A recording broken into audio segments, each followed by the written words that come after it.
Ada orang menganggap kalau dia sakit berarti dia sedang diazab Allah. Ada orang yang berkeyakinan kalau terbakar, hilang, meninggal itu berarti laknat dari Allah. Ini perlu dibetulkan pemahamannya. Ini keliru, salah. Sakit belum tentu laknat. Justru sakit itu cara Allah untuk menghapuskan dosa-dosa.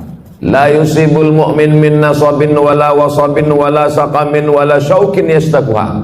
Susah hati, gundah gulana, duri yang menusuk tapak kaki.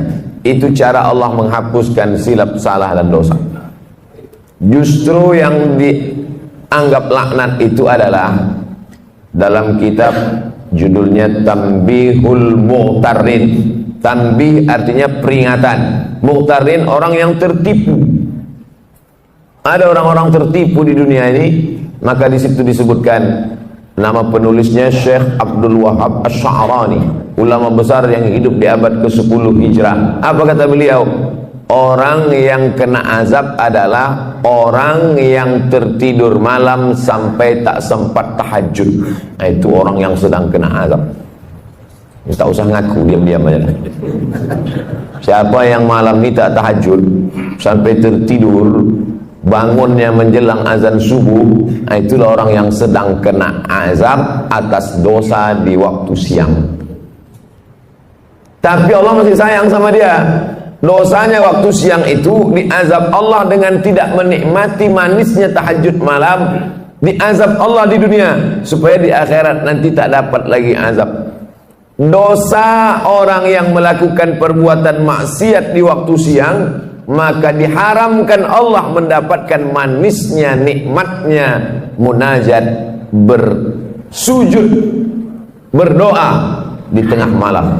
Nah, jadi banyak yang kita anggap azab sebenarnya bukan azab. Miskin bukan azab, susah bukan azab, risau bukan azab, duri menusuk tapak kaki bukan azab, dilaporkan ke Mabes bukan azab. Saudara yang dimuliakan Allah Subhanahu wa taala, justru azab adalah ketika tertidur lelap sampai azan subuh tiba. Alhamdulillah, malam ini yang paling afdolnya tahajud itu jam berapa Pak Ustaz? Sepertiga malam. Malam itu dihitungnya sejak jam berapa? Dari mulai setelah Isya. Jadi ngitungnya dari jam 8, 9, 10, 11, 12, 1, 2, 3, 4, 5. Dibagi 3. 9, 10, 11, 12, 1, 2, 3, 4, 5. Begitu cara membagi malam itu. Maka yang paling afdal adalah 12, 1, 2. Itu makanya ada Ustadz dulu menjelaskan kapan waktu yang afdal sholat tahajud Ustadz? Ya agak-agak jam 2 lah. Tapi zaman Nabi tak ada jam. Dari mana Ustadz tahu jam 2? Saya kok tanya-tanya. Udah begitu dari dulu. Cara ngitungnya begitu. Ngitung malam itu dari azan Isya ke azan subuh.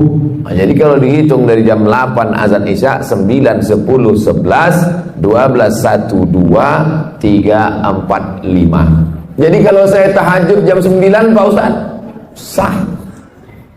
Tapi waktunya tak afdal, tak utama. Dia mau pergi naik pesawat ke luar negeri, pesawatnya jam 11. Habis Isya itu sholat dia. Tapi tak ada tidur dulu. Kalau tidur dulu namanya tahajud. Kalau tak ada tidurnya namanya qiyamul lail. Itu beda tahajud sama qiyamul lail. Tak dapat tahajud karena tak tidur, dapat qiyamul lail. Jangan menunggu tidur sampai tak tahajud. Kau kenapa tak pernah sholat malam? Itulah aku payah. Aku kalau udah tidur ni azan subuh baru bangun. Maka ma la yadraku kulluh la yutraku kulluh. Kalau tak dapat semuanya, jangan tinggalkan semua. Tak dapat di awal waktu, di tengah waktu. 12, 1, 2 bagus, tapi berat. Banyak di antara bapak ibu yang siangnya terlalu lelah sehingga di waktu malamnya pun payah. Maka bangunnya udah mau azan subuh jam 5. Bangun jam 4. Apakah hilang tahajudnya? Tetap. jam 4 tetap bangun tahajud. Yang paling bagus sekali adalah mandi di waktu subuh. Kenapa begitu? Oh, mandi waktu subuh ini kan kena rematik Pak Ustadz. Yang rematik itu dari azan maghrib ke jam 12 malam. Makanya dilarang, banyak sebagian orang meyakini jangan mandi maghrib, nanti dicubit hantu, biru-biru kulit. Pergeseran waktu siang dan malam. Dulu anak-anak kecil selalu dilarang, jangan lari-lari, jangan lari-lari maghrib, banyak setan. Nah, yang tak boleh itu adalah dari mulai tenggelam matahari sampai jam 12 malam. Adapun dari jam 1 ke subuh, bahkan ada terapi penyembuhan mandi malam, sehat, segar bugar. Oleh sebab itu maka bagus bangun malam mandi, tapi tak sampai pada wajib hukumnya. Apalagi dia banyak silap salah berdosa, kemudian mandi tobat, dia diniatkannya mandi tobat, bagus sekali. Ma min muslimin yuznibu dzamban, ada orang silap salah buat dosa, summa yatatahhar, bersuci dia. Suci ada 3, mandi, wudu, tayammum. Yang tak bisa mandi, wudu. Wudu pun tak bisa, kata dokter tak boleh kena air. Kalau kena air mati. Tayamum, belajar tayamum bagus. Yang tak bisa tayamum, tak mungkin tak bisa tayamum. Tak bisa tayamum sendiri, ditayamumkan. Boleh dia ditayamumkan, diajarkan tayamum. Tayamum pun tak bisa, mati je lah. Habis sudah batas limit waktu untuk beribadah kepada Allah Subhanahu wa ta'ala. Kenapa kita masih hidup malam ini? Banyak orang lebih muda dari kita, lebih sehat dari kita, lebih hebat dari kita, mati. Orang kalau nengok saya banyak, wah aku tengok gaya Ustaz ini tak lama lagi gitu. Banyak orang yang lebih sehat dari saya mati duluan. Saya hidup. Ustaz sering-sering jogging biar agak segar sedikit, banyak habis jogging mati. Tapi jangan takut jogging gara-gara ini. Yang olahraga tetap. Kita sehat hidup hari ini bukan karena olahraga. Kita hidup ini bukan karena rajin check up. Kita hidup ini bukan alladzi khalaqal mauta. Allah yang menciptakan mati wal hayata. Allah menciptakan hidup dan mati. Untuk apa dibuat Allah ada hidup ada mati? Liyabluwakum ayyukum ahsanu amala. Allah ingin menguji siapa yang paling baik amal. Jadi kita masih hidup subuh ini, jangan sampai salah jawab. Pak, kenapa Bapak masih hidup sampai sekarang? Saya ini rajin jaga 4 sehat 5 sempurna. Banyak orang makannya sehat, dijaganya betul. Bapak makan ini takut kolesterol, Bapak makan ini takut darah tinggi, Bapak makan ini takut gula darah, menguap mati. Alladzi khalaqal mauta wal hayata, surat Al-Mulk juz 29, surat yang pertama. Allah ciptakan hidup mati ini, dibuatnya kita hari ini hidup, tujuannya untuk beramal. Makanya alhamdulillah kita balas semua nikmat Allah itu subuh ini, kita bangun buka mata langsung beramal. Apa amal yang pertama? Zikir. Alhamdulillahilladzi ahyana ba'dama amatana wa ilaihin nusyur. Dulu orang begitu kalau bangun tidur, bangun alhamdulillah. Dia enggak sekarang, begitu bangun langsung ambil HP. Bapak Ibu yang dimuliakan Allah Subhanahu wa taala. Setelah bersih, apa salat yang paling bagus dilaksanakan? Salat sunat wudu. Dalilnya mana? Hadis riwayat dari Bilal bin Rabah. Bilal, ya Rasulullah, ku dengar suara selopmu dalam surga. Suara sendal bergesek ke lantai, kresek. Apa maknanya kalau kita dengar suara selop orang? Itu menunjukkan dia dekat, suara selopnya kedengaran. Sebagian orang begitu, ada juga sebagian lagi tak terdengar suara selopnya, tercium bau asapnya. Merokok. Ku dengar suara selop sendalmu dalam surga, hai Bilal. Apa amal kau Bilal? Kata Bilal, aku tak pernah meninggalkan solat sunnah setelah bersuci berwudu. Tak pernah dibuat Nabi, tak pernah disuruh Nabi, tak pernah diajarkan Nabi, tak pernah Nabi mengatakan, hai orang beriman, kalian kalau habis wudu solat sunatlah kalian. Tak pernah. Itu murni inisiatif, ide dari Bilal. Setiap habis wudu solat sunat dia, setiap habis wudu solat sunat dia. Lalu kemudian Allah tunjukkan kepada Sayyidina wa Maulana Muhammad sallallahu alaihi wasallam, ini balasan amal Bilal. Nabi bertanya, itu bukan Nabi tak tahu, Nabi mau ngasih tahu pada orang yang menuduh bahwa perbuatan baik itu jangan asal dilaksanakan. Nih perbuatan baik yang tak pernah dibuat Nabi tapi disetujui Nabi. Engkau masuk surga gara-gara amalmu wahai Bilal. Maka kita pun kalau mau ikut amal baik, habis wudu sholat sunat. Bagi yang pakai usolli sunnatal wudu raka'ataini lillahi ta'ala. Bagi al-wasliyah pakai usolli, Muhammadiyah tak pakai usolli. Allahu Akbar. Niatnya di mana? Dalam hati. Tak usah berkelahi antara al-wasliyah Muhammadiyah. Kau, aku dua-dua tak pernah buat. Parah. Seumur hidup tak pernah sholat sunat wudu agak sekali. Walah, banyak-banyak Pak Ustaz, asal setiap habis wudu sholat sunat wudu. Bagus sekali. Lalu setelah sholat sunat, ayatnya Pak Ustaz terserah. Faqra'u ma tayassara minal Qur'an. Bacalah apa yang mudah bagimu dari Al-Quran. Ghairil maghdubi alaihim waladdallin. Amin. Apa yang ingat? Kebetulan orang baru balik haji. Ingat ayat haji? Wa atimmul hajja wal umrata lillah. Ayat apa ingat? Ayat tentang kurban Pak Ustaz. Inna a'tainakal kautsar fasholli li rabbika wanhar inna syani'aka huwal abtar. Apa aja ayat yang kau ingat? Itu baca. Kalau tak baca ayat Pak Ustaz, sholatnya sah. Membaca ayat itu hukumnya sunnah. Tak dibacanya ayat sah, tapi parah kali lah itu pula. Baca ayat pun tak bisa. Kalau qul huwallah aja saya baca Pak Ustaz, sah. Ada sahabat Nabi membaca ayat dalam sunat, solat sunat, dari mulai habis isya sampai azan subuh. Ayatnya tak diganti-gantinya, qul huwallah aja. Namanya Qatadah bin Nu'man. Nama kitab yang menceritakan Al-Musnad. Nama pengarang Al-Musnad Ahmad bin Hambal, meninggal tahun 241. Nama kerennya Imam Hambali. Hambal artinya karpet. Bah, orang Medan bilang hambal karpet kan? Coba bawa hambal tuh, hambal. Imam Hambali, Ahmad bin Hambal. Di dalam kitab itu disebutkan, hadisnya sahih. Qatadah bin Nu'man sholat sunat dari isya sampai subuh, ayatnya qul huwallah tak diganti-gantinya.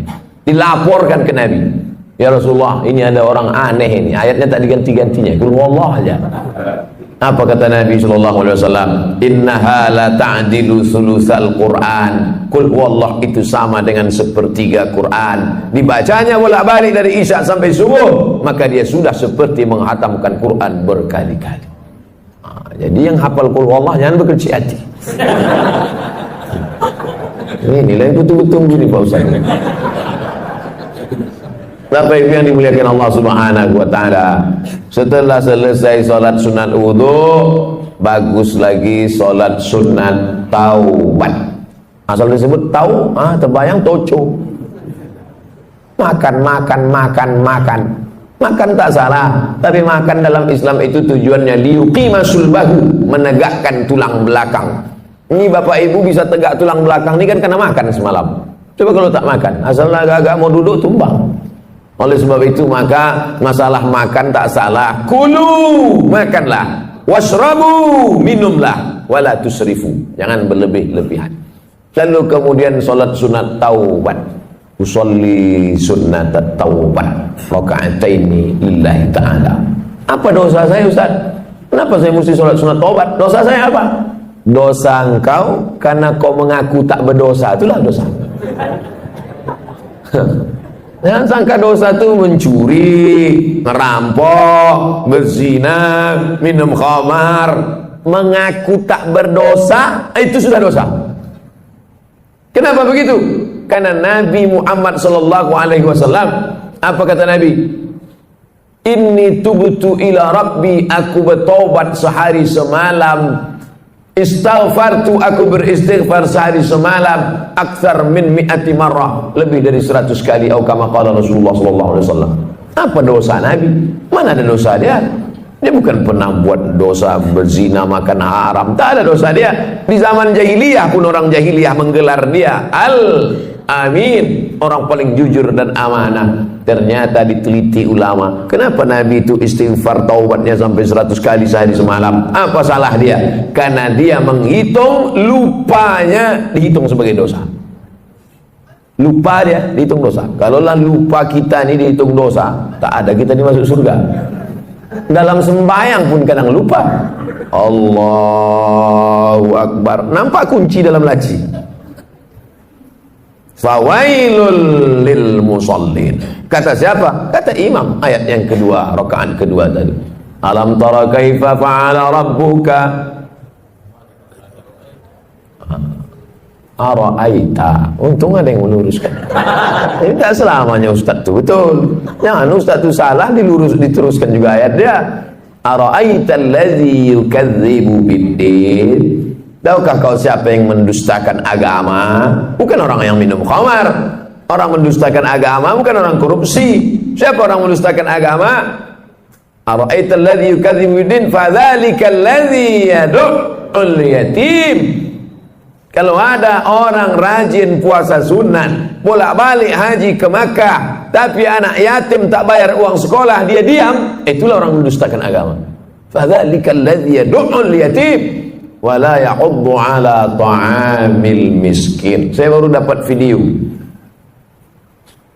Anak kecil bersandar di dinding, digeser sama petugas, jatuh, mati dalam kelaparan. Pengamen, gembel, meninggal dalam kelaparan, tak makan. Siapa yang bertanggung jawab? Dituntut di hadapan Allah Subhanahu wa taala. Walaupun ibadahnya bolak-balik ke Makkah, walaupun haji dan umrahnya banyak. Siapa itu? Fadzalikal ladzi yad'ul yatim. Itulah mengapa Abu Bakar, Umar, malam-malam Umar bin Khattab keliling. Umar bin Khattab malam-malam keliling. Didengarnya suara emak-emak memasak. Klontang-klonteng, ditengoknya yang dimasak batu. Kenapa kau masak batu? Anakku menangis. Ku suruh diam, dia tak diam. Jadi aku pura-pura masak biar supaya dia itu tidur. Celaka Umar bin Khattab itu, khalifah dia, tapi kami tak dapat ini sembako. Tidak sembako, gandum. Pergi Umar bin Khattab ke Baitul Mal, diambilnya gandum, dimasukkannya ke dalam goni, dipikulnya sendiri, dia sendiri mengantarkan. Nih, kenapa tak disuruhnya stafnya, hei staf tolong kau pikulkan gandum dah. Dia takut dituntut di hadapan Allah Subhanahu wa taala.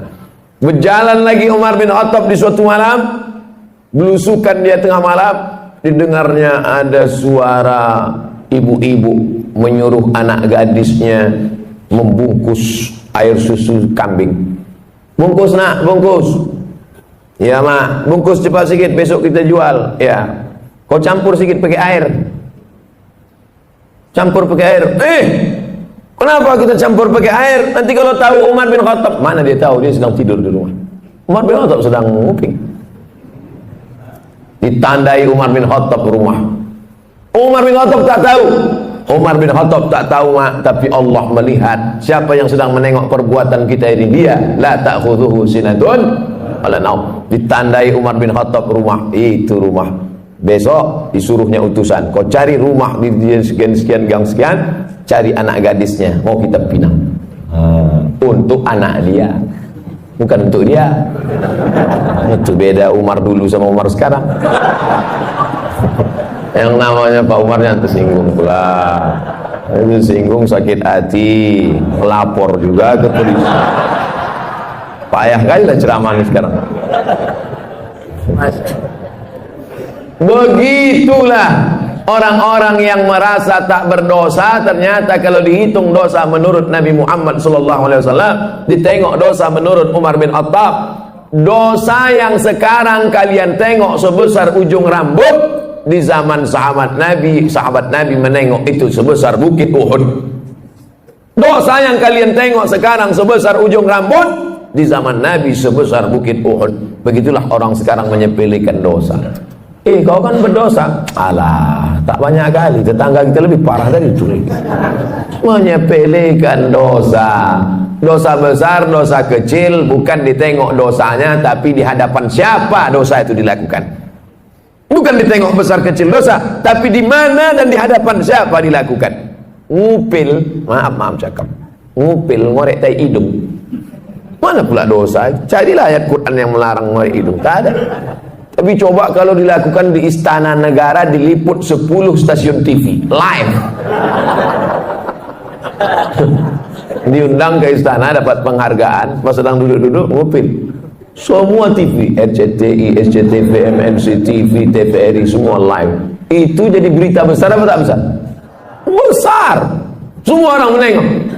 Kalau perbuatan kecil ditengok orang banyak menjadi besar, bagaimana dengan perbuatan kita yang disaksikan oleh yang maha besar? Oleh sebab itu maka jangan pernah menyepelekan yang kecil. Inti yang ingin saya sampaikan, jangan sampai merasa tak berdosa. Kita ini banyak silap, banyak salah, banyak salah. Apa dosa saya? Apa dosa saya? Apa silap saya? Saat kau merasa tak bersalah, tak bersilap, tak berdosa, saat itu engkau adalah orang paling banyak berbuat silap, salah dan dosa. Yang paling afdal solat sunat taubat. Yang sudah melaksanakan alhamdulillah, yang belum besok malam mudah-mudahan masih hidup lagi. Setelah sholat sunat taubat, ini mesti nih Pak Ustaz, namanya juga sunat. Ini kan cerita kita nih sunat, bukan wajib. Kalau perintahnya kuat, wajib. Kalau tidak kuat, sunat. Larangannya kuat, haram. Larangannya tak kuat, makruh. Tak disuruh, tak dilarang, mubah. Nah, ini 5 kotak ini jangan digeser-geser. Perintahnya kuat, wajib. Tak kuat, sunat. Larangannya kuat, haram. Kurang kuat, makruh. Tak disuruh, tak dilarang, mubah. Jangan digeser. Yang sunat dinaikkan ke wajib, yang makruh dinaikkan ke haram. Sesak napas orang. Udah diatur itu semua sama ulama fikih. Nama ilmunya fikih. Orang yang paham fikih itu disebut faqih. Itu tuan faqih itu. Apa arti faqih itu? Entahlah, dari dulu dah gitu, siapa tanya-tanya. Nama ilmunya fikih. Nama orang yang berilmu tentang fikih itu namanya faqih. Jamaknya fuqaha. Sudah begitu menurut para ulama fuqaha. Ya. Kata Ustaz itu tadi fuqaha. Iya, fuqaha. Fuqaha itu apa? Ya, ulama-ulama juga lah. Ada ulama tafsir, ada ulama hadis, ada ulama fikih. Jamaknya fuqaha. Setelah sholat sunat taubat, sholat sunat tahajud. Sholli sunat tahajud raka'ataini lillahi ta'ala. Sholatul laili masna masna. Sholat malam itu 2 rakaat salam, 2 rakaat salam, 2 rakaat salam, 2 rakaat salam. Berapa rakaat Pak Ustaz? Nabi Muhammad SAW 8 rakaat. Saya tak sanggup Pak Ustaz 8 rakaat. Jadi kalau saya buat 2 rakaat, jadilah daripada tidak sama sekali. 2 rakaat. Ada orang-orang dulu pernah membuat 2 rakaat nih Pak Ustaz. Ada.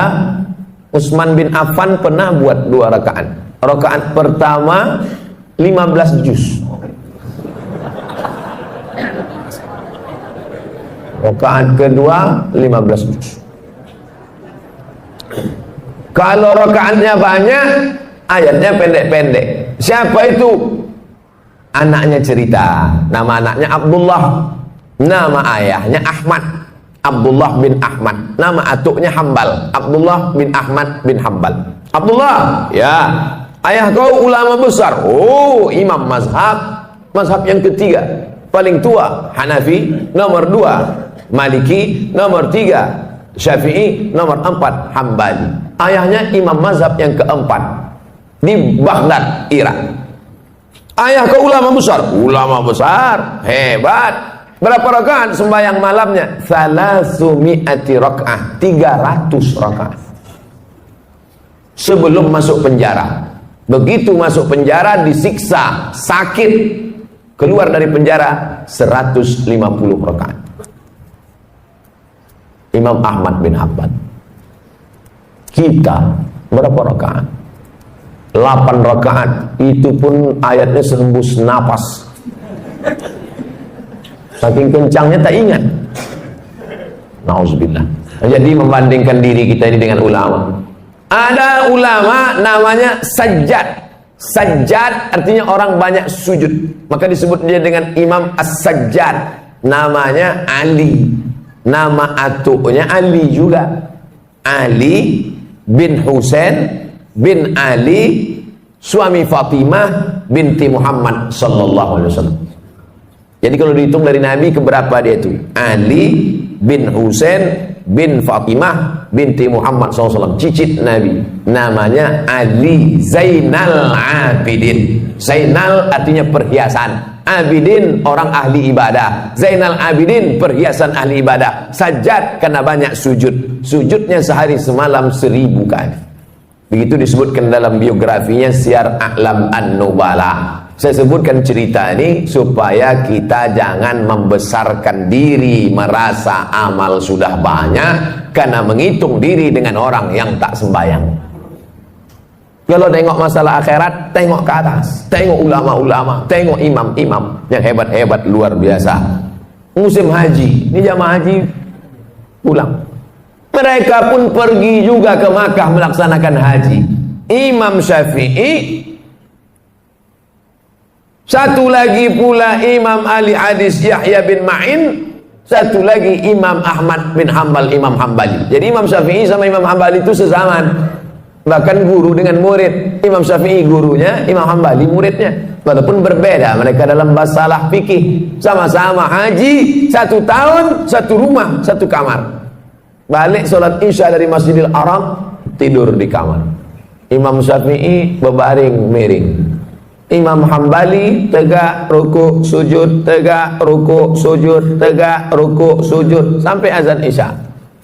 Selesai sholat subuh di Masjidil Haram, pulang, Imam Syafi'i bertanya, Hambali, ya, ku tengok kau tadi malam dari isya sampai subuh tegak rukuk sujud, apa yang kau buat? Kata Imam Hambali, aku mengkhatamkan Quran dalam tahajudku malam tadi. Imam Syafi'i bertanya ke Imam Yahya bin Ma'in, Yahya, ku tengok kau tadi malam miring kiri, miring kanan, miring kiri, miring kanan, tak tidur-tidur. Apa yang kau buat? Aku sedang menyeleksi hadis sahih, hadis palsu, hadis sahih, hadis palsu, hadis sahih, hadis palsu. Tidak pakai laptop, bukan macam Ustaz sekarang. Lalu mereka bertanya balik ke Imam Syafi'i, Syafi'i, kau menengok kami, berarti kau tak tidur tadi malam? Tidak. Apa yang kau buat? Aku mengeluarkan hukum halal, haram, makruh, mubah, 200 hukum keluar tadi malam dari Quran dan hadis. Andai kita jamaah yang keempat malam itu, kebetulan satu kloter sama orang itu, apa lagi yang kita buat malam itu agak? Mungkin nasib memoto mereka bertiga aja lah.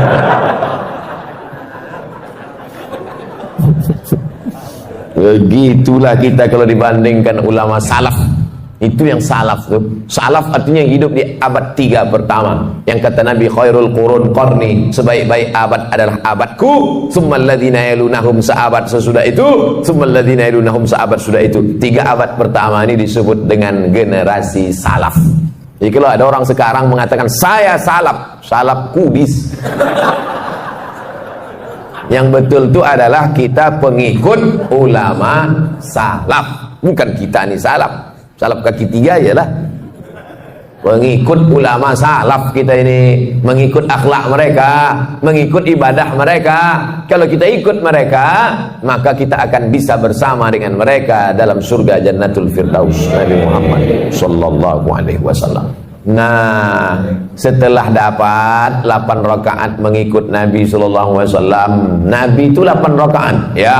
Yang menengok siapa? Istri dia, namanya Ummul Mukminin, ibunya orang beriman, Sayyidatuna Aisyah radhiyallahu anha. Aku tengok Nabi salat. Berapa rakaat Nabi salat? Kata dia 11 rakaat. Karena 8 ditambah 3 ditutup dengan witir. Ij'alu akhir salatikumul laila al-witra. Jadikanlah salat malam kalian yang terakhir ditutup dengan witir. Makanya habis tahajud 8 tuh tutup witir. Usolli sunnatal witri salasa rakaatin. Bagi yang mau 3 rakaat 1 salam, tidak pakai tasyahud awal supaya tak sama macam maghrib. Tapi bagi yang mazhab Syafi'i dibuat dia 2-1.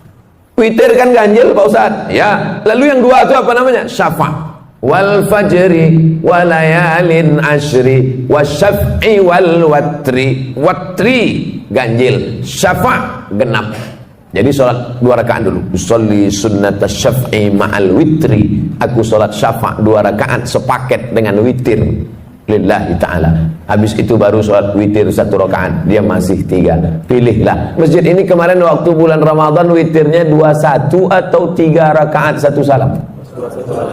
21 dengan 3 rakaat 1 salam. Dalam mazhab Syafi'i lebih afdal 21, karena yang 2 rakaat 1 salam itu iftitahnya 2 kali, tasyahudnya 2 kali, lebih banyak amalnya. Tapi saya tak menyalahkan yang 3 rakaat 1 salam tanpa tasyahud awal supaya tak sama dengan maghrib, karena ada juga dalam pendapat para ulama. Tak perlu mempermasalahkan yang tak masalah sehingga menjadi masalah. Disitulah letak masalahnya. Nah, habis witir, sholat hajatnya kapan Pak Ustaz? Kalau mau sholat hajat bisa sebelum tahajud tadi atau di sela-sela dari tahajud ke witir. Yang penting setelah habis witir tutup selesai. Waktu menjelang azan subuh, apa yang perlu kita lakukan? Wabil ashari hum yastaghfirun. Paling bagus di waktu sahur menjelang azan subuh, banyak-banyak beristighfar. Ambil tasbih, istighfar. Astaghfirullahaladzim, astaghfirullahaladzim, astaghfirullahaladzim. Tasbih-tasbih yang tergantung di kaca spion itu cabutlah. Udah lama betul mobil itu bertasbih dah. Jangan sampai mobil itu masuk surga, awak masuk neraka. Cabutlah, cabut. Besok cabut. Astaghfirullahaladzim, astaghfirullah. Man lazimal istighfar, siapa yang memperbanyak istighfar, 3 balasan orang banyak istighfar. Ja'alallahu lahu min kulli dhiqin makhraja. Kesempitan hidupnya dikasih Allah kelapangan. Wa min kulli hammin faraja. Kesusahannya diberikan Allah kesenangan. Wa razaqahu min haitsu la yahtasib. Dikasih Allah rezeki dari jalan yang tak disangka-sangka. Hati susah senang bukan karena harta, karena banyak orang kaya raya mati bunuh diri karena hatinya sempit. Orang yang disempitkan Allah dadanya, dipendekkan Allah pandangan matanya, sejengkal saja dia menengok dunia, mudah stres, depresi. Angka bunuh diri terbesar di dunia bukan di Indonesia. Bukan karena PHK, bukan karena tak ada kesempatan kerja, bukan karena miskin rakyat jelata. Angka bunuh diri terbesar di dunia di Eropa dan Amerika yang kaya raya. Kenapa? Stres, depresi. Mereka pakai mobil mewah, pakai baby Benz, pakai BMW, kena penyakit insomnia, tak bisa tidur malam. Orang kita naik sudako itu tidur. Sampai ke Simpang Marendal, padahal mau belanja ke Simpang Limun.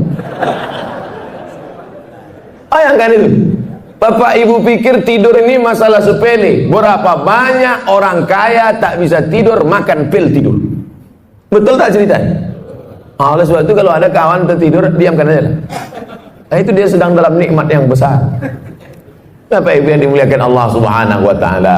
Oleh sebab itu maka Allah ta'ala beri kelapangan hati kepada Nabi Musa alaihi salam dalam doanya, Rabbi syrahli, lapangkan dada ni ya Allah, karena dunia ini penuh dengan masalah.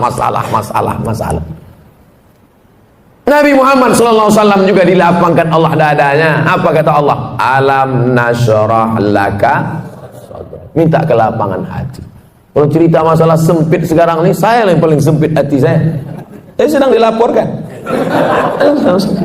Tapi karena didoakan oleh para jamaah, terutama yang paling banyak mendoakan saya, inilah panitia masjid subuh nih. Ya Allah, kami sudah memasang tenda di belakang semua. Kalau sampailah Ustaz itu stres tak bisa ceramah, hancurlah program kami. Bapak ibu yang dimuliakan Allah subhanahu wa ta'ala, dengan berzikir, bersolat, bertasbih, beristighfar bukan berarti manusia tidak menghadapi masalah, karena dunia tempat masalah. Tapi dengan berzikir, bertasbih, beristighfar adalah merubah cara kita menghadapi masalah. Allah berikan kelapangan hati, Allah berikan kesabaran, Allah berikan. Banyak orang-orang soleh itu mati di tiang gantungan. Siapa contohnya? Tonton film Umar Mukhtar, pejuang dari Libya yang menggantungnya Mussolini. Said Kutub meninggal di tiang gantungan. Pagi-pagi pas mau dia digantung itu, malam tuh mimpi dia menengok Nabi Muhammad sallallahu alaihi wasallam. Cerita tentang dia mau digantung malamnya jumpa Nabi itu diceritakan dalam ceramah ulama besar dari Mesir namanya Syekh Abdul Hamid Kishk. Syekh Abdul Hamid Kishk. Pas mau digantung pagi itu tersenyum dia. Nampaknya tiang gantungan itu macam tangan bidadari sedang melambai. Tak sabar dia mau mati menghadap Allah Subhanahu wa taala. Bukan macam orang-orang stres yang mau disuntik mati, ketakutan, ada permintaan macam-macam. Kau mati ni mau minta apa? Lontong sayur gitu. Saudara yang dimuliakan Allah Subhanahu wa taala. Hidup ini hanya tempat persinggahan sejenak dalam perjalanan panjang sementara sampai ke tujuan. Hidup ini tak sampai seperti setengah sayap nyamuk. Bukan sayap pesawat, sayap nyamuk. Hidup ini hanya setetes. Kalau dapat jangan sombong, karena yang kau dapat cuma setetes. Yang kaya raya, yang pejabat, yang hebat, cuma setetes. Yang tak dapat pun jangan terlalu sedih, karena yang tak dapat itu pun cuma setetes. Kita semua akan mati menghadap Allah. Apa yang akan dibawa? Berjumpalah ulama yang populer, yang masyhur, yang punya banyak jamaah, ulama fikih, dengan ulama yang tak terkenal, ulama mastur yang tak dikenal masyhur, ulama tasawuf. Meninggal ulama fikih yang populer, yang terkenal, yang viral, yang masyhur, yang hebat, yang punya jabatan itu mimpi berjumpa ulama tasawuf. Apalah yang kau dapat di akhirat dengan kepopuleran, dengan jabatanmu, dengan kehebatan namamu itu? Diambilnya debu, ditiupnya di tapak tangan. Itulah follower. Itulah semua. Ambil debu, hembuskan ke tapak tangan. Tak bermakna. Lalu mana yang membuat engkau dapat rahmat Allah? 2 rakaat di tengah malam yang sunyi saat tak ditengok orang. Itulah yang dapat menolong di hadapan Allah Subhanahu wa taala. Oleh sebab itu paksa-paksakan diri, pasang alarm, jam weker agak 2 biji. 2 tak juga terbangun, beli jam yang ketiga yang bisa menyipak. Supaya terbangun kita di hadapan Allah. Rahimallahu imra'an, Allah mencurahkan rahmatnya pada suami allazi aiqadha ahlahu, yang membangunkan istrinya. Allah mencurahkan rahmat pada suami yang membangunkan istrinya dengan menyiramkan air, mengajak dia tahajud malam. Rahimallahu imra'atan, Allah merahmati istri perempuan. Ada laki-laki, ada lagi tren sekarang LGBT. Nauzubillah. Rahimallahu imra'atan, Allah merahmati perempuan allati aiqazat zaujaha, yang membangunkan suaminya. Al-mu'minun suami, wal mu'minat istri, ba'dhum awliya'u ba'd, saling tolong menolong dalam hal kebaikan walaupun kewajibannya itu suami. Ya ayyuhalladzina amanu, hai para suami, hu anfusakum, jaga istrimu, wa ahlikum, anakmu, naro, dari api neraka. Aslinya yang mengajak solat, yang mengajar solat, yang membangunkan solat, yang mengingatkan solat, suami. Tapi dunia sudah mau kiamat.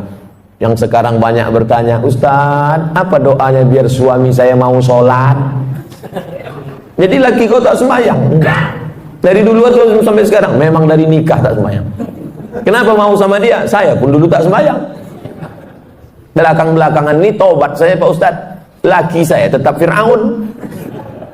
Sabar ibu, sabar, banyak-banyak doa sama Allah. 2 gendang, kalau tak dia mati, ibu mati. Inilah bapak nih, cerita laki ibu tu mati, bapak ketawa pula. Mestinya sedih lah. Bapak ibu yang dimuliakan Allah Subhanahu wa taala. Sampai pada akhirnya azan subuh pun berkumandang. Tahanlah kita dengan wudhu tadi. Kalau wudhunya batal, diganti tajdidul wudhu, memperbaharui wudhu. Kalau saya ragu Pak Ustaz, batal apa tak batal? Batal apa tak batal? Al yaqinu la yuzalu bisyak. Keyakinan yang kuat tak mungkin dirusak oleh ragu. Hatta tasma'a sautan, jangan kau wudhu lagi, jangan kau batalkan solatmu. Kalau datang bisik-bisik, batal wudhumu, batal wudhumu, batal wudhumu, batal wudhumu, jangan kau berhenti solat. Hatta tasma'a sautan, sampai kau dengar suara, au tajidarian, atau kau cium bau. Dengar suara, tercium bau, baru batal. Tak ada suara, tak ada berbau, tak batal. Tak bersuara, bau, batal. Kadang kita ini kan diganggu-ganggu setan. Udah batal. Itu memang kerja setan. Jangan disalah-salahkan setan. Kenapa setan ini gini? Itulah kerja aku, kata dia. Itulah kerja dia, SOP dia. SOS, standar operasional setan. Nah, azan subuh ke masjid. Raka'atul fajri, 2 rakaat qabliyah subuh, khairum minad dunya wa ma fiha. Siapa yang paling kaya di dunia ini sekarang? Bill Gates, yang punya Microsoft. Siapa yang paling kaya di dunia ini sekarang? Yang punya Yahoo, yang punya Google, Facebook. Siapa yang paling kaya di dunia ini sekarang? Yang paling kaya sekarang adalah kita, karena kita sudah dapat dunia dan seisinya. Qobliyah subuh. Yang tadi qobliyah subuh. Yang tadi tak qobliyah subuh, masbuk terlambat. Boleh qobliyah subuh setelah sholat subuh, tapi jangan di masjid. Balik ke rumah, qobliyah subuh, qadha, diganti. Tapi jangan tiap-tiap subuh. Sekali-sekali. Kalau tiap-tiap subuh itu namanya hobi. Usolli sunnatas subhi raka'ataini qabliyatan. Ayatnya rakaat pertama qul ya ayyuhal kafirun. Rakaat kedua qul huwallahu ahad. Kenapa itu ayat yang dipilih? Qul ya ayyuhal kafirun. Kau boleh tetangga dengan non muslim, kau boleh sekantor dengan beda agama, tapi sebelum matahari terbit kau sudah kuatkan akidah wala ana abadu ma abadtum wala antum abiduna ma abud lakum dinukum. Jadi rakaat kedua kuatkan benteng, Tuhanmu bukan satu, bukan dua, bukan tiga. Qul huwallahu ahad, Allahus somad. Meminta hanya kepada dia, Allahus somad. Siapa dia? Lam yalid wa lam yulad walam yakul lahu kufuwan ahad. Habis itu barulah sholat subuh. Kalau qabliyah subuhnya saja lebih baik daripada dunia dan seisinya, apalagi sholat subuhnya. Kalau sudah sholat subuh macam sholat Jumat begini, ini tanda Palestina tak lama lagi akan merdeka. Tapi jangan subuhnya aja. Bapak Ibu yang dimuliakan Allah, Allah bisa karena biasa. Dari kecil terlonjak-lonjak, sudah besar terbawa-bawa, sudah tua terubah tidak. Oleh sebab itu anak-anak kecil ini dibangunkan pagi, sholat subuh, sholat subuh, sholat subuh. Sholat subuh nak, kata ayahnya. Apa kata emaknya? Biarkan aja lah bang, tanggal merah. Mana ada sholat tanggal merah? Oleh sebab itu maka dididik dia. Kalaulah sempat dia nanti tua, agak-agak nyasar, agak-agak salah jalan sikit, tapi nanti teringat dia. Mungkin bapak bukan ustaz, tak pandai berceramah, tak pernah mengajar dia, ya ayyuhallazina amanu. Tapi tangan bapak menenteng tangan dia, asal mau ke masjid tarik dia, nanti sampai masanya diingatnya itu. Saya berjumpa sama promotor musik. Promotor musik tahu sendirilah, band itulah sembahyang dia. Putar juga kepalanya, tapi mabuk, bukan berzikir. Saya tak sholat Pak Ustaz, tak puasa Pak Ustaz. Kalau sudah membawa grup musik tur 6 bulan, dari mulai Aceh, Medan, Riau, Jambi, Palembang, Lampung, Bengkulu, 6 bulan. Tur lagi Kalimantan, tur lagi, sampai akhirnya suatu petang duduk saya di atas pentas musik mau show nanti malam, habis masang-masang lampu segala macam. Pas matahari mau tenggelam, nampak saya merah di ufuk barat, terdengar suara azan. Allahu Akbar, Allahu Akbar. Pas sedang itu teringat saya almarhum ayah menenteng tangan saya ke masjid dulu waktu kecil. Saya tinggalkan semua, tawat saya. Betapa kenangan kecil ke masjid berkesan luar biasa. Oleh sebab itu jangan pernah bosan, jangan pernah muak. Kenapa? Boleh jadi di situ nanti titik Allah mengingatkan memori dia, nyasar-nyasar dia, salah jalan dia, pakai narkoba dia, diskotik dia, tapi akhirnya dia berputar, dapatnya jalan balik menuju jalan Allah Subhanahu wa taala. Salat subuh. Ustaz besok jadi imam ya? Jangan dulu, suara saya ini sedang keras. Suara berceramah ini keras, dibawa menjadi imam macam kopi kering bunyinya. Alhamdulillah. Makmum di belakang macam tak ada aja imam lain. Kita tahu diri. Mentang-mentang petantang-petantang Ustaz, silakan maju Pak Ustaz. Iya, kita ukur diri kita. Ada imam yang lebih layak maju, biarlah imam tetap aja Pak maju. Yang kedua, saya tak mau maju nih petantang-petantang, takut salah adab. Rupanya di masjid itu tak pakai kunut, awak berkunut. Rupanya masjid itu berkunut, kita tak berkunut. Gara-gara kunut, kata jamaah, Ustaz itu tak berkunut, tak usahlah kita dengar ceramahnya. Kunut ni hukumnya sunat ab'ad dalam mazhab Syafi'i. Kalau lupa baca kunut, sujud sahwi. Imamnya lupa, sujud sahwi. Makmumnya ikut sujud. Allahu Akbar. Subhana man la yanamu wa la yashu. Maha suci Allah yang tak tidur dan tak lupa. Allahu Akbar. Duduk, sujud lagi. Subhana man la yanamu wa la yashu. Baru salam. Assalamualaikum warahmatullahi. Menurut mazhab Syafi'i. Rupanya masjid kita tadi berkunut. Allahumma hdina fi man hadait. Makmum tinggal amin, 5 amin. Allahumma hdina fi man hadait, amin. Wa'afina fi man afait, amin. Wa tawallana fi man tawallait, amin. Wa barik lana fi ma atait, amin. Wa qina bi rahmatika syarra ma qadait, amin. Sisanya tak diaminkan, baca sendiri. Fa innaka taqdi wa la yuqda 'alaika wa innahu la yadhillu man walayta wa la yu'izzu man hadayta tabarakta rabbana wa ta'ala. Falakal hamdu 'ala ma qadaita, nastaghfiruka wa natubu ilaik. Tutup dengan selawat. Wa sallallahu ala sayyidina Muhammadin nabiyil ummi wa ala alihi wa sahbihi wa baraka wa sallam. Tak hafal Pak Ustaz, gerak-gerakkan aja mulut. Doa sunat, diam aja. Diam. Yang wajib itu rukun Fatihah. Sunat baca. Tak bisa baca, diam. Ingat Allah Subhanahu wa taala. Lalu kemudian setelah sholat pula kita tak keluar masjid. Ma min muslimin yudhnibu dzamban man shallal ghadata fi jama'atin. Siapa yang sholat subuh berjamaah, summa qa'ada yadhkurullah, habis sholat dia tak keluar masjid tapi duduk berzikir. Majlis ilmu ini majlis zikir, karena yang kita bahas, kita ceritakan tak ada lain Quran, hadis, pendapat ulama. Quran, hadis, pendapat ulama. Siapa yang sholat subuh berjamaah, duduk berzikir mengingat Allah, hatta tatul asyam, sampai terbit matahari. Mudah ngitungnya. Sekarang maghrib jam berapa? Jam 6.39. Nanti sholat isyraq mulai jam 6.39. Tapi tak berlaku di Saudi Arabia. Ini untuk Indonesia tropis.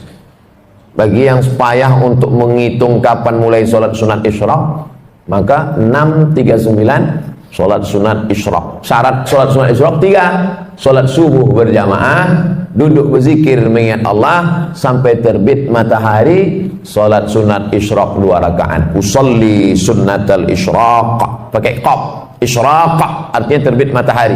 Kalau pakai kaf, isyraq syirik. Kau sembahyang apa tadi? Sembahyang isyraq, sembahyang syirik lah. Nama waktunya syuruq, nama sholatnya isyraq. Usolli sunnatal isyraq raka'atain lillahi ta'ala. Nanti kita sholat sunat isyraq. Habis ini saya jawab pertanyaan. Sholat sunat isyraq 2 rakaat. Hadis riwayat Tirmidzi, status hadis hasan, layak diamalkan. Siapa yang sholat subuh berjamaah, duduk berzikir mengingat Allah sampai terbit matahari, sholat sunat isyraq 2 rakaat, apa pahalanya? Kanat lagu ka ajri hajjatin wa umrah, dapat pahala macam haji dan umrah. Tamah, sempurna. Yang sudah bayar ONH jangan bangga. Bayar 2017, berangkat 2031. Kenduri tiap tahun. 2030 mati. Tapi Allah kasih jalan lain. Yang tak punya duit jangan kecewa, jangan kecil hati. Sholat subuh berjamaah, duduk berzikir dengan Allah sampai terbit matahari, sholat sunat isyraq 2 rakaat. Tapi yang udah bayar ONH jangan ditarik balik. Jangan nanti balik dari sini pergi ke bank. Saya tarik balik ONH, kenapa? Tadi udah dapat pahala macam haji dan umrah.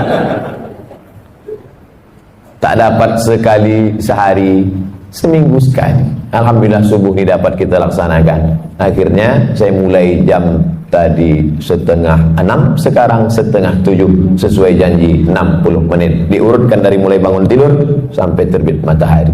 Selanjutnya kita jawab pertanyaan. Nanti selesai ini kita masing-masing langsung sholat sunat isyraq masing-masing. Supaya saya kasih tahu supaya jangan menghidupkan kamera masing-masing. Kita sedang safar. Safar maksudnya musafir. Namanya safar, orangnya musafir. Ketika masuk masjid, masuk waktu sholat maghrib, apakah bisa kita berimam sholat maghrib seperti biasa, tidak jamak qashar, setelahnya baru kita menjamak qashar? Ya, Allahu Akbar, Allahu Akbar. Mobil pun, kendaraan pun masuk ke masjid, halaman masjid maksudnya, bukan dalam masjid. Banyak sekarang orang kalau musafir itu, habis itu pergi balik, rupanya numpang kencing aja. Sholat maghrib dia, maka bapak dan ibu ikut sholat maghrib sama si imam tuh niatnya jamak qashar, jamak takdim. Setelah salam dia tegak. Kalau sendirian qomat sendirian. Kalau kebetulan rombongan angkat satu jadi imam. Sholat isya jamak qashar, jamak takdim. Udah selesai. Kasusnya sekarang zuhur. Pas zuhur ikut imam, jamak qashar, jamak takdim. Berapa rakaat? 4. Tapi qashar 2 Pak Ustaz. Kenapa 4? Karena imamnya mukim. Imamnya mukim. Al-imam ju'ilal imam liyutamma bi. Imam itu diangkat untuk diikuti. Kita ngikut imam. Imamnya 4, kita pun ikut 4. Nanti setelah salam tegak lagi jamak qashar, jamak takdim, asarnya 2. Zuhurnya 4 karena ikut imamnya mukim. Tapi karena saya ustad, imam pun tak mau maju. Tengoknya saya, Ustaz Somad, silakan maju Ustaz. Saya bilang saya ini musafir. Bapak yang mukim lah jadi imam. Tak apa-apa Pak Ustaz. Ustaz lah tetap maju. Akhirnya saya maju. Sholat zuhurnya saya 2 rakaat, tapi makmumnya tetap 4. Assalamualaikum warahmatullah. Saya musafir, makmumnya mukim. Makmum yang mukim itu tegak menambah 2 rakaat. Jangan bingung, ini banyak makmum bingung. Tengoknya imam salam, aku salam apa tidak ya? Nah, begitu kalau musafir. Berapa jarak kilometer musafir nih Pak Ustadz? 89 kilometer. Medan kisaran 160. Medan Pekanbaru 600. Yang tak percaya hitung sendiri. Setelah sholat Idul Fitri, Idul Adha, apa boleh kita sholat duha? Sholat duha waktunya terbuka dari mulai syuruk lewat 15 menit 6.39 sampai 10 menit 15 menit menjelang azan zuhur. Zuhur 12.32 kurang 15, 12.15. Masih ada waktu duha. Jumlah rakaatnya tidak terbatas, unlimited edition. Tapi katanya ada yang mengatakan 2 rakaat Pak Ustaz. Hadis riwayat Abu Hurairah, Ausani Khalili, orang yang kucintai berpesan padaku jangan tinggalkan 2 rakaat. Katanya ada yang mengatakan 8 rakaat Pak Ustaz. Hadis Ummu Hani, Nabi sholat 8 rakaat. Katanya dia mengatakan tak berbatas Pak Ustaz. Riwayat Aisyah radhiyallahu anha, karena Rasulullah SAW yusalli 4 rakaatin thumma yazidu ma syaa. Nabi menambah sesuai kehendaknya. Jadi yang 2 ada riwayat, yang 8 ada riwayat, yang batas. Jadi Idul Adha, Idul Fitri, kapan mau dia laksanakan ditambahnya lagi, maka tetap boleh sholat duha. Apakah batal wudhu suami istri kalau bersentuhan Pak Ustaz? Aula mastumun nisa, kalau kau menyentuh perempuan, menurut mazhab Hanafi tak batal, karena makna la mastumun nisa di situ bukan menyentuh kulit. Maaf, cakap makna la mastumun nisa jima, berhubungan kelamin baru batal. Hanafi. Mazhab Maliki mengatakan bersentuh kulit kalau bersyahwat baru batal, kalau tak ada syahwat tak batal. Kebetulan kawan-kawan saya dari Muhammadiyah pakai majelis tarjih, mereka tarjihkan mazhab Maliki ini dalam masalah bersentuhan. Makanya dia sebelum pergi ke kantor, salam, mama, papa pergi dulu ya. Sampai di kantor sholat duha aja. Kau tak wuduk lagi? Tak batal kok. Aku tak nafsu sama tadi waktu salam. Mazhab Syafi'i makna lamastumun nisa, bersentuhan kulit, bernafsu ataupun tak bernafsu, batal. Al-Wasliyah pakai mazhab Syafi'i. Makanya asal bersentuhan batal. Apalagi tinggal di Medan, Sungai Delhi, di tepi sungai, air banyak. Saya jelaskan tiga-tiga ini supaya kita tak berkelahi masalah ini. Nanti datang orang jamaah tabligh dari India, Pakistan, Bangladesh, mazhabnya Hanafi, tak kita salahkan. Dia misalnya jalan sama istrinya, lalu kemudian pegang tangan, lalu kemudian dia sholat. Oh, ini aliran sesat ini. Karena kita berwudu, dia tak berwudu. Selama masih ahlus sunnah wal jamaah. Ustadz sendiri pakai yang mana? Saya pakai mazhab Syafi'i. Asal bersentuh, batal, saya wudu balik. Asal bersentuh, batal, saya wudu lagi. Tapi dia tak salahkan Hanafi dengan Maliki. Guru-guru saya di Maroko mazhabnya Maliki. Gimana mau saya salahkan mazhab Maliki? Salah mazhab Maliki. Murid durhaka lah saya. Saya pegang mazhab Syafi'i. Apa kelebihannya kalau Ustaz pegang mazhab Syafi'i dalam kasus ini? Setan tak bisa menggoda. Habis salaman, saya wuduk lagi. Datang setan, wuduk kau batal, wuduk kau batal, wuduk kau batal. Enggak, aku dah habis sembahyang. Tapi kalau tak wuduk lagi, wuduk kau batal karena tadi kau nafsu. Tidak, ada sikit gitu. Semoga Pak Ustadz dirahmati Allah, amin. Pak Ustadz, saya ibu rumah tangga, umur 52 tahun. Bagaimana cara menjaga istiqomah? Sering-sering ziarah kubur. Apalagi yang suka ke mall, sering-sering nengok ziarah kubur. Pergi ke tempat belanja, shopping, mengejar dunia. Mau itu, mau ini, mau itu, mau ini, sampai tas kulit, baju, 3 lemari. Mati, habis diambil bini abang tu yang baru. Tapi kalau kita mengingat mati, secukupnya hidup bersahaja. Adapun kelebihan duit, berikan, bayarkan sekolah anak yatim, kasih makan fakir miskin, membuat kita istiqomah. Sering-sering menengok orang sakit, sering-sering menengok orang mati, sering-sering mengingat mati, hidupkan pengajian-pengajian. Siapapun ustadz yang berceramah ke masjid ini, datang, duduk, diam, dengar. Ngantuk-ngantuk sedikit, diampunkan Allah SWT. Apa hukum menyambut tahun baru Pak Ustadz? Tahun baru Hijriah sepakat ulama diawali pada masa pemerintahan Umar bin Khattab. Ketika itu gubernur namanya Abu Musa al-Ash'ari berkirim surat, malu kita tak punya kalender. Akhirnya bermusyawarah sahabat, ditetapkanlah 1 Muharram sebagai tahun baru Islam, Hijrah namanya. Adapun Masehi, kita baru pakai kalender Masehi sejak Republik Indonesia ikut anggota PBB. Dulu nama kalendernya itu kalender Julian, karena Julian itu adalah kaisar Romawi yang membuat kalender Julian. Bulan 1 dibuat nama patung, namanya Januari. Januari itu kepalanya 2. Carilah patung Januari di internet. Patung Januari, kepalanya 2, satu ke muka, satu ke belakang. Itu maka dibuat dia bulan 1, karena dia meninggalkan 2019 menatap 2020. Romawi punya sebelum Nabi Isa alaihissalam. Lalu kemudian kalender Julian ini diambil dari Romawi, dibawa ke Vatikan Roma pada masa Paus Gregorius.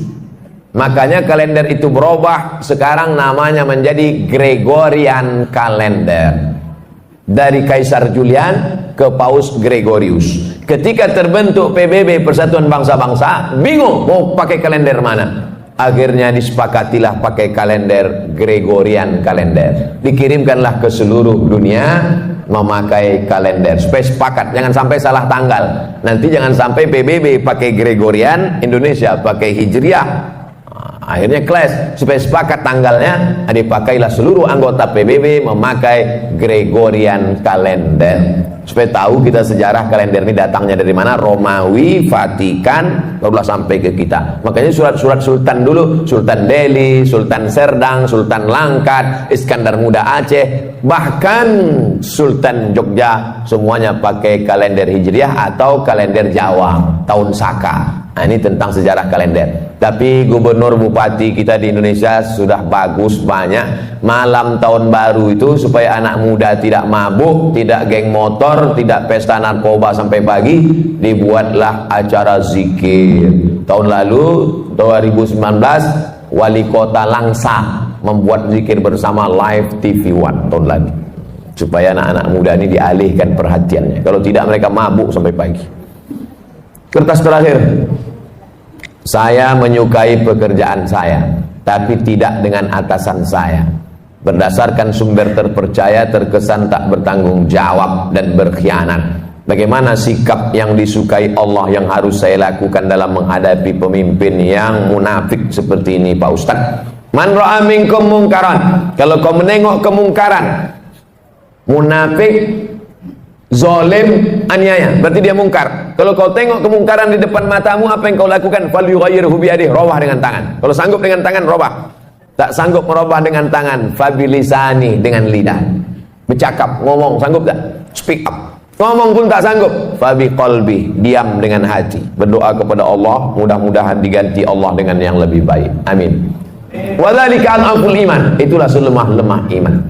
Sanggup dengan tangan, robah. Tak sanggup dengan tangan, lisan. Tak sanggup dengan lisan, dengan iman dalam hati. Begitu dalam hadis Nabi Muhammad sallallahu alaihi wasallam. Semua sudah ada tuntunannya dalam Quran dan Sunnah. Taraktu fikum amraini, kutinggalkan tak banyak untuk bekal kalian, kata Nabi, dua saja.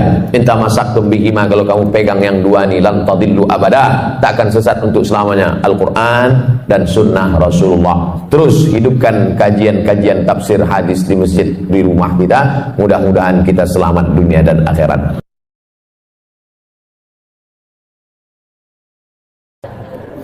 Begitulah orang-orang yang merasa tak berdosa, ternyata kalau dihitung dosa menurut Nabi Muhammad SAW, ditengok dosa menurut Umar bin Khattab, dosa yang sekarang kalian tengok sebesar ujung rambut, di zaman sahabat Nabi menengok itu sebesar bukit Uhud.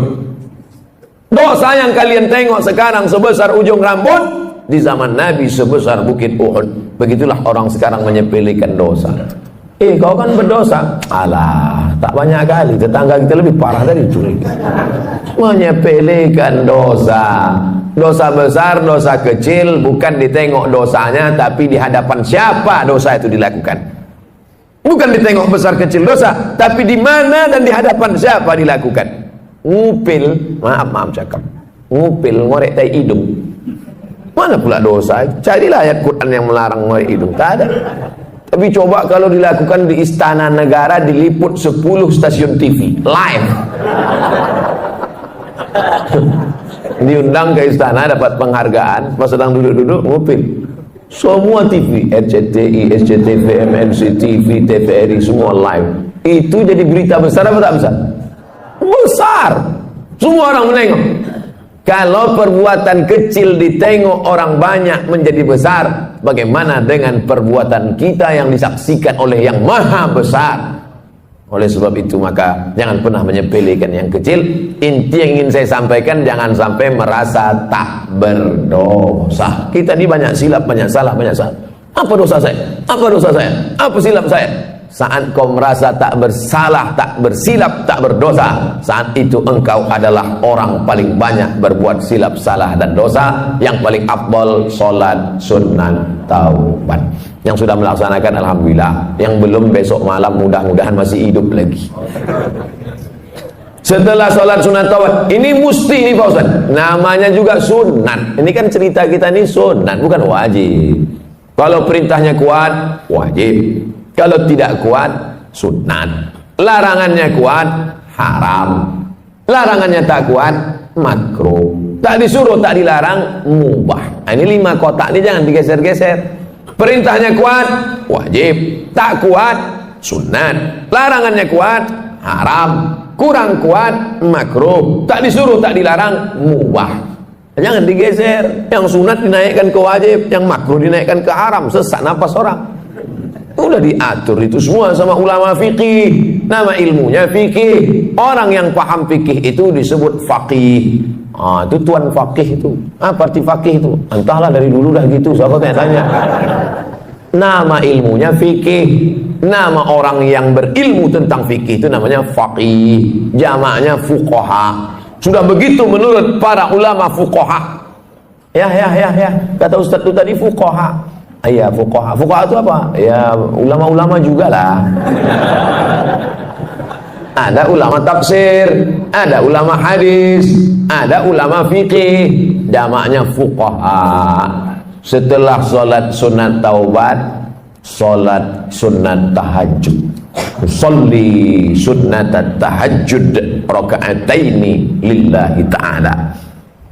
Sholatul laili masna masna. Sholat malam itu 2 rakaat salam, 2 rakaat salam, 2 rakaat salam, 2 rakaat salam.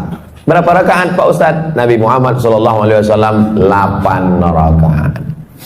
Saya tak sanggup Pak Ustadz 8 rakaat. Jadi kalau saya buat 2 rakaat, jadilah daripada tidak sama sekali. 2 rakaat. Ada orang-orang dulu pernah membuat 2 rakaat nih Pak Ustadz. Ada. Utsman bin Affan pernah buat 2 rakaat. Rakaat pertama 15 juz. Rakaat kedua 15 juz. Kalau rakaatnya banyak, ayatnya pendek-pendek. Siapa itu? Anaknya cerita. Nama anaknya Abdullah. Nama ayahnya Ahmad. Abdullah bin Ahmad. Nama atuknya Hambal. Abdullah bin Ahmad bin Hambal. Abdullah, ya, ayah kau ulama besar. Oh, imam mazhab. Mazhab yang ketiga, paling tua, Hanafi. Nomor 2, Maliki. Nomor 3, Syafi'i. Nomor 4, Hambali. Ayahnya imam mazhab yang keempat di Baghdad, Irak. Ayah kau ulama besar. Ulama besar, hebat. Berapa rakaat sembahyang malamnya? 300 rakaat. 300 rakaat. Sebelum masuk penjara. Begitu masuk penjara disiksa, sakit. Keluar dari penjara 150 rakaat. Imam Ahmad bin Hanbal. Kita berapa rakaat? 8 rakaat. Itu pun ayatnya sembus napas. Saking kencangnya tak ingat. Nauzubillah. Jadi membandingkan diri kita ini dengan ulama. Ada ulama namanya Sajjad. Sajjad artinya orang banyak sujud. Maka disebut dia dengan Imam As-Sajjad. Namanya Ali. Nama atuknya Ali juga. Ali bin Husain bin Ali, suami Fatimah binti Muhammad sallallahu alaihi wasallam. Jadi kalau dihitung dari Nabi keberapa dia itu? Ali bin Husain bin Fatimah binti Muhammad SAW, cicit Nabi. Namanya Ali Zainal Abidin. Zainal artinya perhiasan, Abidin orang ahli ibadah. Zainal Abidin perhiasan ahli ibadah. Sajjad karena banyak sujud. Sujudnya sehari semalam 1000 kali. Begitu disebutkan dalam biografinya Syiar A'lam An-Nubala. Saya sebutkan cerita ini supaya kita jangan membesarkan diri, merasa amal sudah banyak karena menghitung diri dengan orang yang tak sembahyang. Kalau tengok masalah akhirat, tengok ke atas, tengok ulama-ulama, tengok imam-imam yang hebat-hebat luar biasa. Musim haji, ini jamaah haji pulang. Mereka pun pergi juga ke Makkah melaksanakan haji. Imam Syafi'i, satu lagi pula Imam ahli hadis Yahya bin Ma'in, satu lagi Imam Ahmad bin Hanbal, Imam Hambali. Jadi Imam Syafi'i sama Imam Hambali itu sezaman, bahkan guru dengan murid. Imam Syafi'i gurunya, Imam Hambali muridnya, walaupun berbeda mereka dalam masalah fikih. Sama-sama haji, 1 tahun, 1 rumah, 1 kamar. Balik sholat isya dari Masjidil Haram, tidur di kamar. Imam Syafi'i berbaring miring, Imam Hambali tegak rukuk sujud, tegak rukuk sujud, tegak rukuk sujud sampai azan isya. Selesai sholat subuh di Masjidil Haram, pulang, Imam Syafi'i bertanya, Hambali, ya, ku tengok kau tadi malam dari Isya sampai subuh tegak rukuk sujud, apa yang kau buat? Kata Imam Hambali, aku mengkhatamkan Quran dalam tahajudku malam tadi. Imam Syafi'i bertanya ke Imam Yahya bin Ma'in, Yahya, ku tengok kau tadi malam miring kiri, miring kanan, miring kiri, miring kanan, tak tidur-tidur, apa yang kau buat? Aku sedang menyeleksi hadis sahih, hadis palsu, hadis sahih, hadis palsu, hadis sahih, hadis palsu. Tidak pakai laptop, bukan macam Ustaz sekarang. Lalu mereka bertanya balik ke Imam Syafi'i, Syafi'i, kau menengok kami berarti kau tak tidur tadi malam? Tidak. Apa yang kau buat? Aku mengeluarkan hukum halal, haram, makruh, mubah, 200 hukum keluar tadi malam dari Quran dan hadis. Andai kita jamaah yang keempat malam itu, kebetulan satu kloter sama orang itu, apa lagi yang kita buat malam itu agak? Mungkin nasib memoto mereka bertiga aja.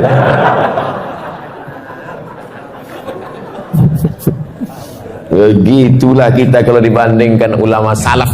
Itu yang salaf tuh. Salaf artinya hidup di abad 3 pertama. Yang kata Nabi, khairul qurun qarni, sebaik-baik abad adalah abadku, tsummal ladzina yalunahum, seabad sesudah itu, tsummal ladzina yalunahum, seabad sudah itu. 3 abad pertama ini disebut dengan generasi salaf. Jadi kalau ada orang sekarang mengatakan saya salaf, salaf kudis. Yang betul itu adalah kita pengikut ulama salaf, bukan kita nih salaf. Salaf kaki 3 ialah pengikut ulama salaf kita ini, mengikut akhlak mereka, mengikut ibadah mereka. Kalau kita ikut mereka, maka kita akan bisa bersama dengan mereka dalam surga Jannatul Firdaus. Nabi Muhammad sallallahu alaihi wasallam.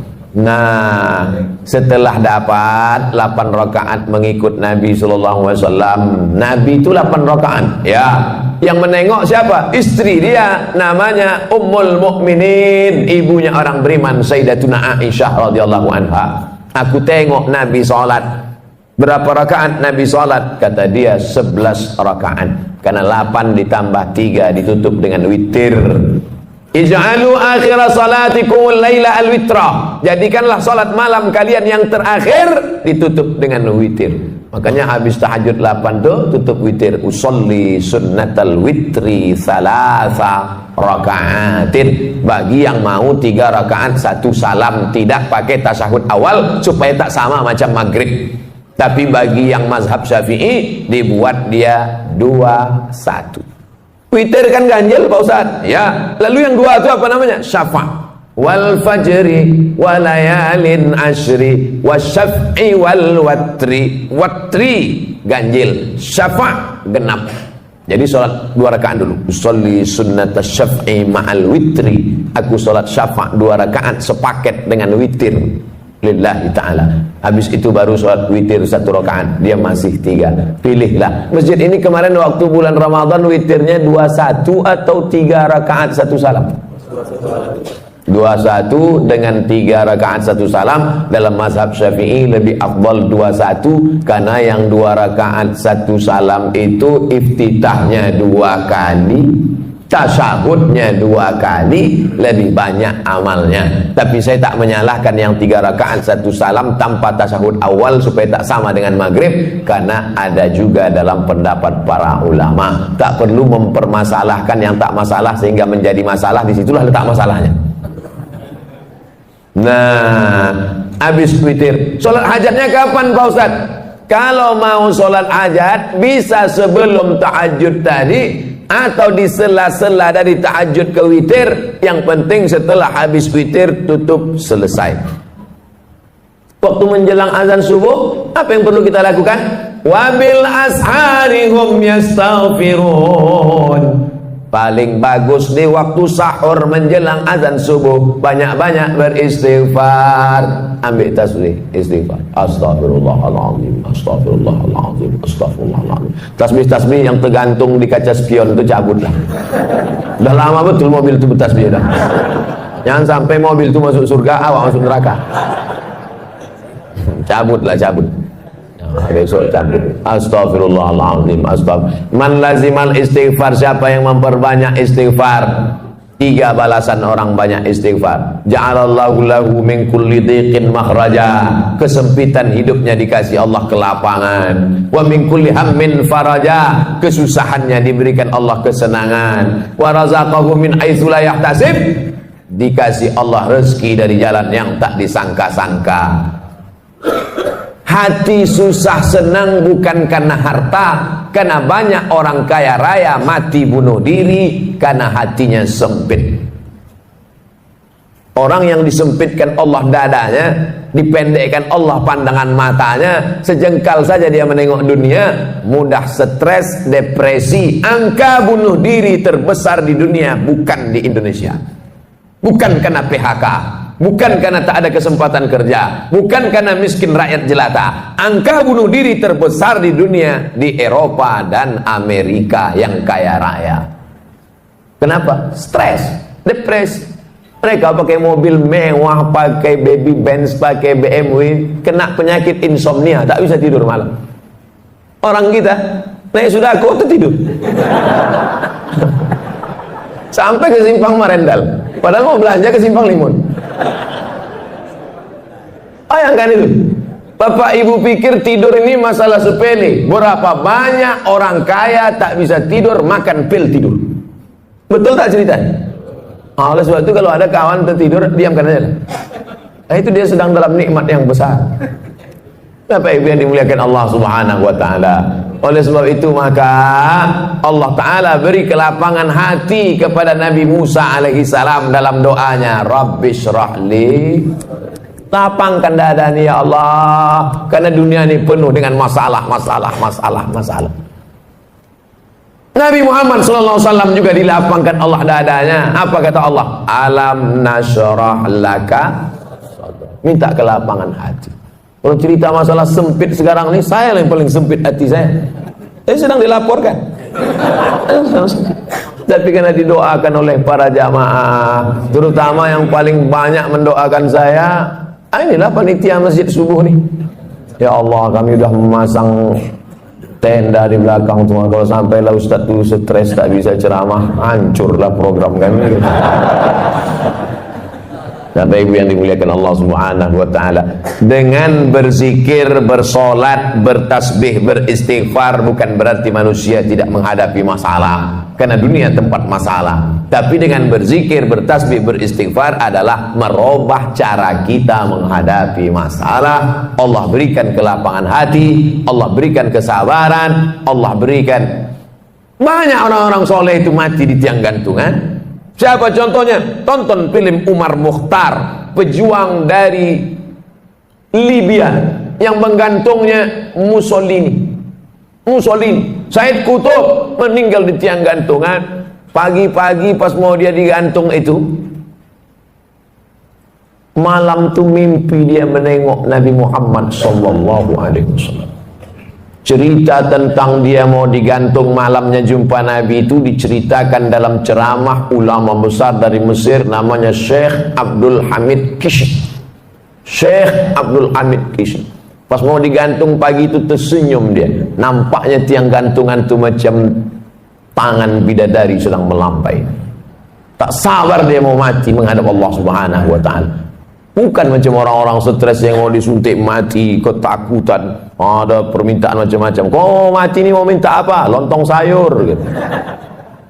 Saudara yang dimuliakan Allah Subhanahu wa ta'ala, hidup ini hanya tempat persinggahan sejenak dalam perjalanan panjang sementara sampai ke tujuan. Hidup ini tak sampai seperti setengah sayap nyamuk.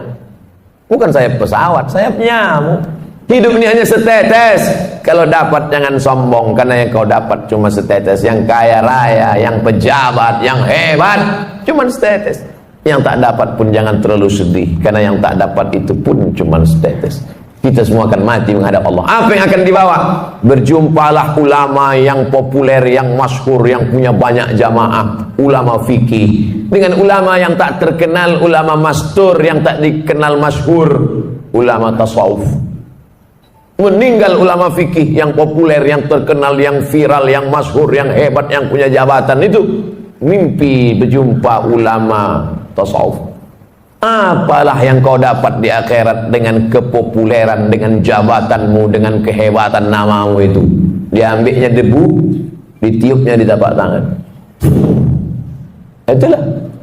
Itulah follower. Itulah semua. Ambil debu, hembuskan ke tapak tangan.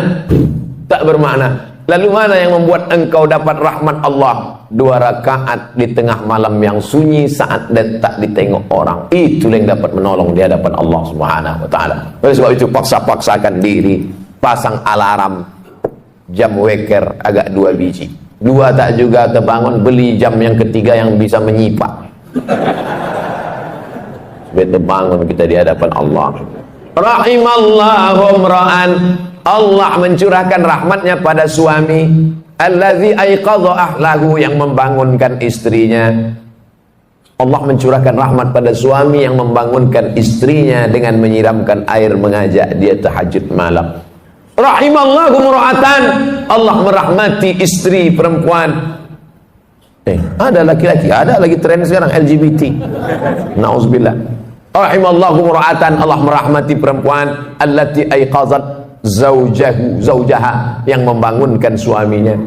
Al-mu'minun suami, wal mu'minat istri, ba'dhum awliya'u ba'd, saling tolong menolong dalam hal kebaikan walaupun kewajibannya itu suami.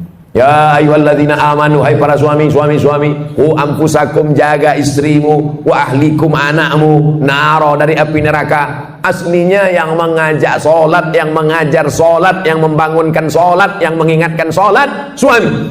Tapi dunia sudah mau kiamat. Yang sekarang banyak bertanya, Ustaz, apa doanya biar suami saya mau solat? Jadi laki kau tak sembahyang? Enggak. Dari dulu atau sampai sekarang? Memang dari nikah tak sembahyang. Kenapa mau sama dia? Saya pun dulu tak sembahyang. Belakang-belakangan ini tobat saya Pak Ustaz. Laki saya tetap Fir'aun. Sabar ibu, sabar, banyak-banyak doa sama Allah. 2 gendang, kalau tak dia mati, ibu mati. Inilah bapak nih, cerita laki ibu tu mati, bapak ketawa pula. Mestinya sedih lah. Bapak ibu yang dimuliakan Allah Subhanahu wa ta'ala, sampai pada akhirnya azan subuh pun berkumandang. Tahanlah kita dengan wudhu tadi. Kalau wudhunya batal, diganti tajdidul wudhu, memperbaharui wudhu. Kalau saya ragu Pak Ustaz, batal apa tak batal? Batal apa tak batal? Al yaqinu la yuzalu bisyak, keyakinan yang kuat tak mungkin dirusak oleh ragu. Hatta tasma'a sautan, jangan kau wudhu lagi, jangan kau batalkan solatmu. Kalau datang bisik-bisik, batal wudhumu, batal wudhumu, batal wudhumu, batal wudhumu, jangan kau berhenti solat. Hatta tasma'a sautan, sampai kau dengar suara, au tajidarian, atau kau cium bau. Dengar suara, tercium bau, baru batal. Tak ada suara, tak ada berbau, tak batal. Tak bersuara, bau, batal. Kadang kita ini kan diganggu-ganggu setan. Udah batal. Itu memang kerja setan. Jangan disalah-salahkan setan. Kenapa setan ini gini? Itulah kerja aku, kata dia. Itulah kerja dia, SOP dia. SOS, standar operasional setan. Nah, azan subuh ke masjid, rakaatul fajri, 2 rakaat qabliyah subuh, khairum minad dunya wa ma fiha. Siapa yang paling kaya di dunia ini sekarang? Bill Gates, yang punya Microsoft. Siapa yang paling kaya di dunia ini sekarang? Yang punya Yahoo, yang punya Google, Facebook. Siapa yang paling kaya di dunia ini sekarang? Yang paling kaya sekarang adalah kita, karena kita sudah dapat dunia dan seisinya qabliyah subuh. Yang tadi qabliyah subuh, yang tadi tak qabliyah subuh, masbuk terlambat. Boleh qabliyah subuh setelah sholat subuh, tapi jangan di masjid.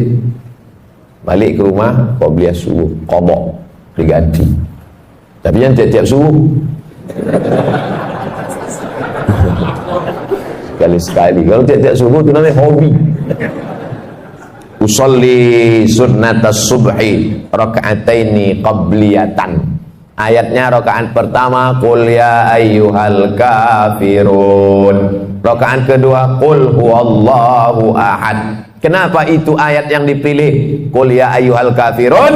kau boleh tetangga dengan non muslim, kau boleh sekantor dengan beda agama, tapi sebelum matahari terbit kau sudah kuatkan akidah wala ana abadu ma abadtum wala antum abiduna ma abud lakum dinukum.